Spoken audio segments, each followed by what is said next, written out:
I'm Beth, known as the Hemp Huntress, and I have been in Oregon hemp for approximately 5-6 years now.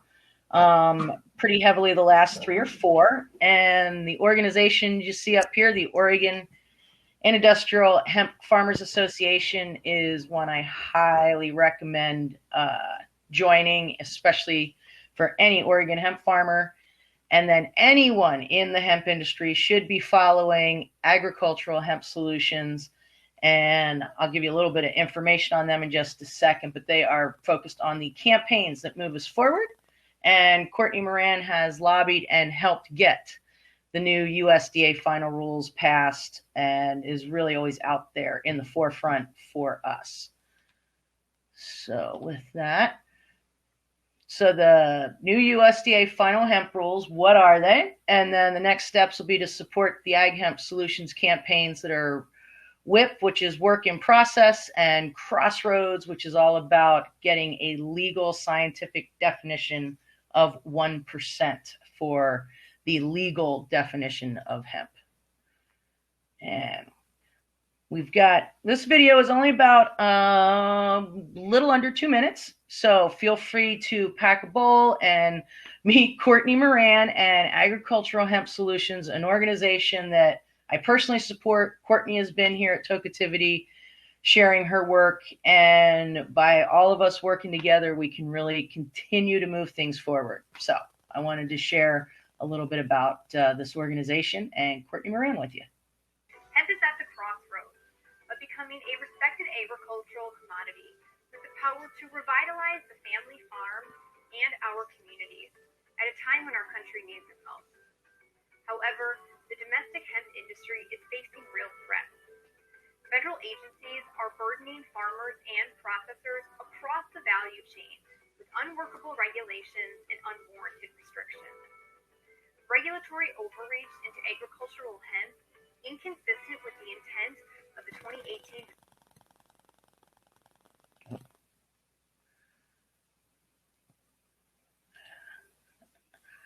Farm Bill. There we go. Is putting your hard work and investments at risk. It's time to stop treating hemp as a criminal issue and position hemp on a level playing field with traditional agriculture. Otherwise, programs we have worked so hard to cultivate over the past 6 years will no longer protect our industry or its stakeholders. I'm Courtney Moran, known in DC as Chief Legislative Strategist for Agricultural Hemp Solutions. Joining our campaign today will ensure Washington listens to you and understands your business needs. This is our moment. Together, we can secure rational regulations that will bring hemp through the final threshold from contraband to commodity.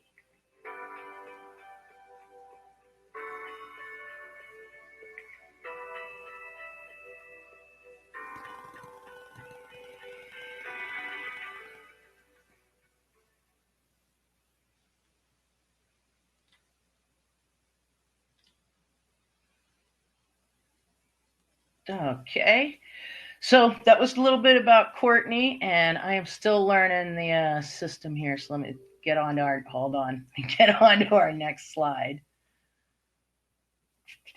There we go.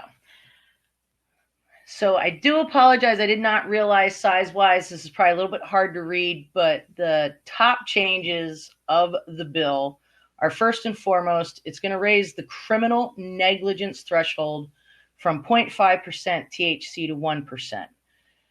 What that means is not that we can grow hemp that comes in at 1% THC. It means if you grow hemp that comes in up to 1% THC, you will not be penalized. You still will lose that hemp, but you will not be held negligent, and it will not be held against your licensing. The other win with this is we do get the 1% language is actually now being heard among politicians. We're starting to educate why we raise that to 1%, why we encourage that, and next steps, and we'll talk about that campaign, but I want you to see the logical next steps are to take it from a negligent threshold of 1% to a legal definition of 1%. But for right now, the newest rules are You simply won't be held criminally negligent if your hemp tests hot up to 1%. The other thing that helps with testing is increasing the harvest sampling testing window from 15 to 30 days. In Oregon, under the 2014 Farm Bill, we have 28 days. It's still very confusing. And luckily in Oregon, by working with our Oregon Department of Agriculture, they work with that 28 days to usually try and be realistic with the farmer and what you can get harvest from the date of sample. So the confusion still continues and will need to be clarified of, is it testing? And then you have 30 days for harvesting everything, what size of the lots, some specific provisions. And that's something you're definitely going to want to work out with your local state Department of Agriculture that's going to be using these final rules this year. The other thing that has changed that helps with step forward in testing is the performance-based sampling. So this is really helpful for our grain and fiber farmers that are cultivating varieties that consistently test below the 0.3% threshold. So this will give our fiber-based farmers a little break in that it starts to separate them out from CBD farmers. Again, we're trying to educate politicians. We're trying to educate those lawmakers into understanding our industry. And there's a very big difference between our grain and fiber farmers and our CBD hemp farmers when they're growing hemp. The other big step is the expanded options for remediation and disposal of hemp. I think a lot of people, if they've been in the hemp industry, they understand that when you get your hemp testing hot, it's rather heartbreaking to watch it all just be burned or disposed of, just fields gone. And that was a lot of it is either mowing it down and then burning it or harvesting it and burning it. From here on out, we're going to start getting some better processes. For example, with biomassing, the disposing of the flower materials and salvaging the remainder of the plant or blending the entire plant into biomass and then retesting that entire plant. So you actually, if your hemp comes in at say 0.35%, you know that if you turn that all into biomass, even though it's not the whole plant, I get that, but you can at least save your crop by then turning it into biomass and getting it retested. The other thing they're going to start allowing is that you can at least plow it under and have the nutrients and use the plant within your soil and to help the soil, which before, again, it had to be mowed over, chopped, harvested, taken, and then burnt. So we now have some other options for remediation and disposal. So the two campaigns that we are working on with Ag Hemp Solutions is first the Crossroads Campaign. And this is really to help get that 1% THC threshold. So again, we just talked about we've gotten these great changes as far as a step forward, and we've gotten the 1% negligent THC threshold. So now phase 2 of our goals are to actually get Congress to secure the science-based legal hemp concentration limit to 1%. This is going to really open up a lot for our CBD market and our fiber market. There are several fibers that grow and come in at 0.8 consistently, 0.9, and even up to 1%. So this is really going to open up a lot of options for products as well as more CBD growing and a lot less risk of loss in profit and loss of crop due to that 0.3% that to this day, I don't think anybody can explain where that even came from. So we're making some progress. And on the 1% point, there is one state, I believe it's Vermont, that has adopted a state law that for this year, they are allowing 1% hemp. Now, of course, that means that's not going to be able to cross state lines, but this may be a nice example that we can use with politicians to have it go national. Another campaign is the WHIP campaign, which is to help with the hemp supply chain. So WHIP is for work in progress, and it aims to really educate our policymakers. And I think you hear that a lot at Tokeativity and in the industry in general. Is we really have to educate consumers, educate policymakers, educate manufacturers, educate farmers. There's a lot of education we need to get out to people, but especially those making our policies. Supply chain standard practices need to be standardized. We have to get these set, and they cannot be overregulated, and we do not want people that don't understand our industry deciding how that's done.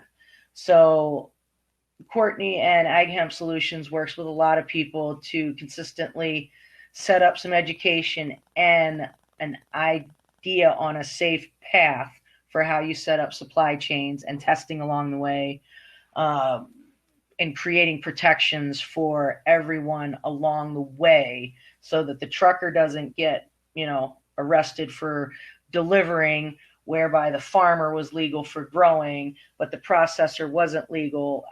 Just all that, we're going to get standardized and get some clear legal pathways for our hemp supply chain, which we need if we're going to increase to national demands. And then finally, I just wanted to have a little bit of fun with showing people that there really is American natural hemp out there. I know everybody sees the CBD fields, and they're beautiful. Looks like the cannabis that we're used to seeing and smoking with THC. But I don't think a lot of people get a chance to see American natural hemp, and this is from various places, but this is all naturally grown, grows up to 12 feet. Roots can go as deep as 6 feet, and it's known as a crop that the USDA and the government has been trying to eradicate since they made it illegal in the 30s, and they can't. And that just, I think, says a lot about hemp. And yes, that is the face you make when you find American natural hemp and you realize it's real. It's not a fantasy. These are American pictures from just a few years ago of the American hemp that I found. So a lovely project in the future, because none of this is being harvested. None of this is being used for fiber. None of this is being tested for the grains in it. And you can see that there's a various types of natural hemp growing along the road in fields and acres of wild hemp out there that we're just not using. So that was just a little selfish plug about this is American hemp, in my opinion. So, and a little bit about me. Let's get started. I obviously love hemp. I am also connected with some amazing people, wonderful team, wonderful network. I love helping people get into small business, into hemp, other industries I can support with a team. And that's my contact info. And shameless plug, if you like my merch or you want some hemp made products, everything from hemp thread to hemp diapers and more, thehuntresscollection.com. Hemp fiber. We want more hemp fiber. So that is my presentation, and I am going to stop screen sharing and open it up to any questions or just coming on and hanging out and talking. So let's see. Stop sharing. There we go. So if anybody wants to join on, go ahead. Anybody has any questions, I'm happy to answer.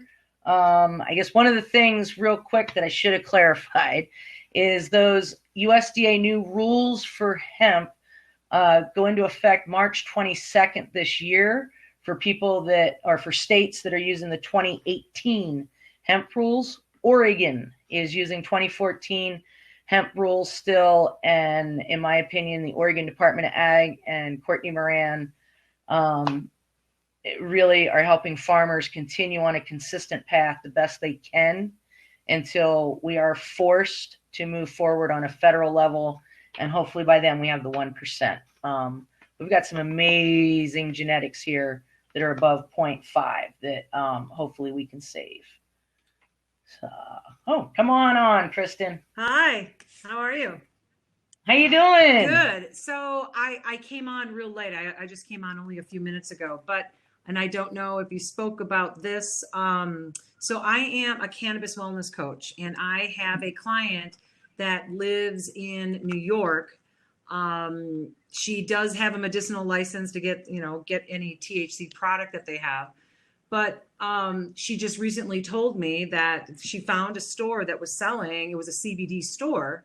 And then, and so she was going in there to buy flower only until just like, I don't know if it was a couple months ago or when it was, there was a notice that it was supposed to happen in January, that you can no longer, they can no longer sell flower. So New York is just really weird like that.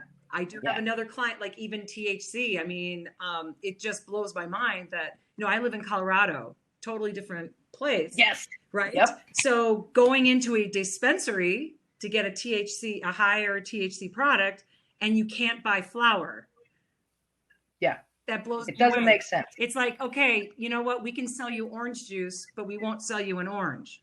Yes. Right. Did you talk about that at all? Is that kind of what you were speaking of just before about the hemp bills and everything in certain states? I don't know why this is just all of a sudden happening, like in New York in particular. I don't know why this is just all of a sudden happening. Why you can't all of a sudden buy CBD flower. A lot of states go through that. And these are good things to talk about. So I'm glad you brought it up. I was talking about the new farm rules, but that impacts farmers, right? If they don't have a place to sell their flower, now we have a problem. Right. And CBD flower is very popular. And in fact, I just got to tout that there are studies coming out. Smoking CBD flower helps people move away from cigarettes and nicotine. Yep. So I do know, the reasoning states will give, and states go back and forth with this of whether they're going to allow smokable hemp flower. I don't know if it's a fear of smoking. There's also an education issue with law enforcement that they genuinely do not know how to tell the difference between cannabis and hemp flower. And even though we know that's not dangerous, to them it is. It's a misperception of, you're going to sneak that pot in there. Yeah. When really the people that are smoking hemp flower tend to be over 45 or athletes.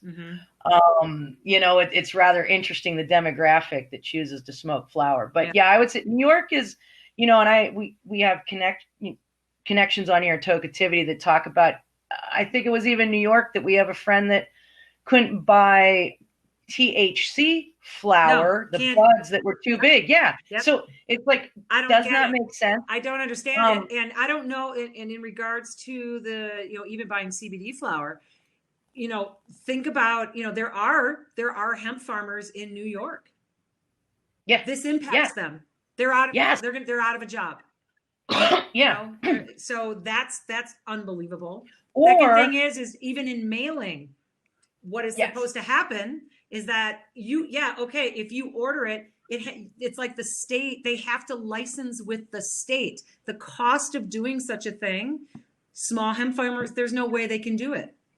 And if this is something that starts happening, I hope not. But if this is something that's starting to happen and it gets further and further down the chain, this impacts on an enormous industry. Enormous. Yes. And that's what I really do. And I mean, I'm shameless about supporting Courtney Moran, and I know there's others out there to support too, but Courtney Moran and Ag Hemp Solutions, because even like the mail, there was a time we could not mail, and now we have Rule 52. You tell the U.S. Postal Service Rule 52, and they'll tell you what you need to do for mailing your hemp flower. But like you said, now, Kristen, you have the U.S. Postal Service. We've gotten it approved, but now we have one state, or then we had two. We had Texas for a minute, but I got to hand it to Texas. I'm always about creative, nonviolent protest. And what they did in Texas against the ban on hemp flower was they sold tea. And you could roll your tea. You want to smoke your tea? Go ahead. They would sell papers to roll your tea if you wanted to smoke it and not drink it.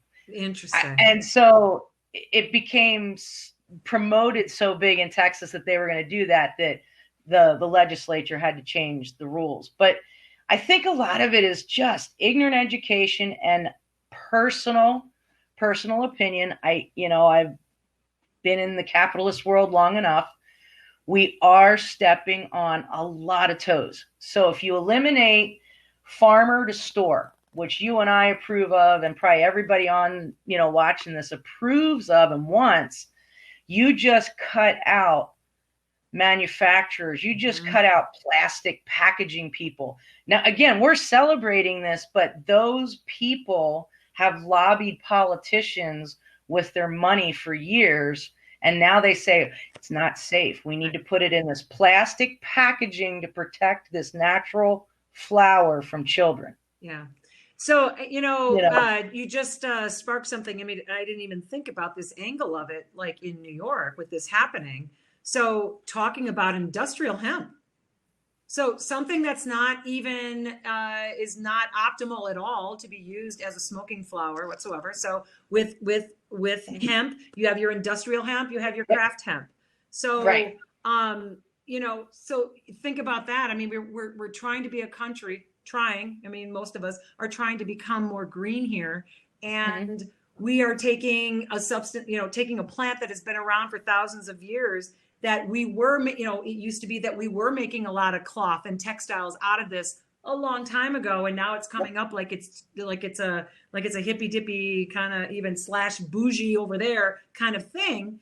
But that impacts, like in New York, that impacts also industrial hemp. Yeah. Yes.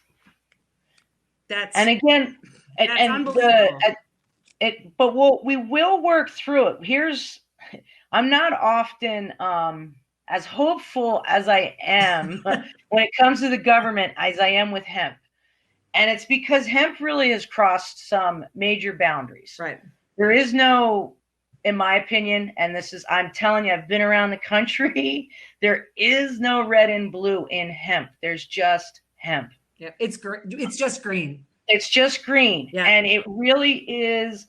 I just, and I used this term the other day. It really is. I want to be 100,000-aire if I'm lucky. Mm-hmm. I want to be able to put my kid through college and pass the farm on. Mm-hmm. And those people can't be bought. Right. God bless them. God bless them. There really are those of us that cannot be bought or are lucky enough to have a supportive partner, so one partner can stand strong, or a family member. But there really is in the hemp community people that are saying, no, I want my land back. There are people saying, no, I don't want to plant Monsanto seed. Mm-hmm. And I really think that push and that growth, and that's why the more we help 1 million Americans grow an acre of hemp, that'll hold those people back. You'll always have the sharing of that upper wealth among those folks is going to always be there. Mm-hmm. We'll never be able to touch it, but we can touch each other in a business way. Yeah. It is love yourself. I love yourself. Or whatever, consensual, whatever. But, look at our session we just had. That collaboration right there. We have Bianca that's going to be a vertically integrated, amazing hemp company. Yes. Who then is going to pass that on. Like you're not hearing her talk about. When we talk about this, it's women. It comes down to women. She is the third person in a week in some sort of a networking atmosphere, whether or a podcast where I've heard somebody of a female that is working in the industry that their biggest dream is to pass it on to their children. Yes. To pass it on to their children. Yes. You do not hear corporations talking like this. You don't hear you don't hear men talking like this. No, the other thing that's neat in general, and I will tell there'll be more announcements down the way, but I'm working with a great team and network. And one of the other things we talk about is not oh, those millennials, oh, those Gen Zs. We're like, okay, how do we get them involved? Yep. How do we work with them? How do we use their innovation, their energy to mentor them and pass it on? It's, and it is. And like I said, with Bianca, what you're saying, she didn't announce, hey, I'm going to be vertically integrated and make $1 million. I'm going to be vertically integrated and share this. That's the difference. And the more we support those people with our dollars. That's right. The more we support each other with our dollars. And let's talk about money. Money is nothing but energy. Mm-hmm. So what you're doing by putting, we tab it as we say money, we're actually pushing our energy to that. Yep. Yes. Yeah. No, that's awesome. That's powerful. Yeah. And Tiffany, I think Tiffany Watkins has, said it more than once, and it triggered me when she said it about we're not making a short plan here. Look at, I think she says 10 years, think 10 years out. Yeah. And so I really took that vision to heart, and it's like, what do we have to do now so that 10 years from now, it's our daughters, our sisters, our friends, our college grads, all that stuff. Yeah. I see Tokeativity HQ letting us know that there's some main stage. Hey. Kristen, I am so glad you came on here. What a great conversation. Yeah, no, this was great. It's like our own little podcast. Yeah, it is. It is. I hope everybody else enjoyed it. Yeah, I hope you enjoyed it, everyone. We wish you stay in touch. But great. Yeah, let's jump on over. Yep. All right. Thank you, everybody. See you at the stage.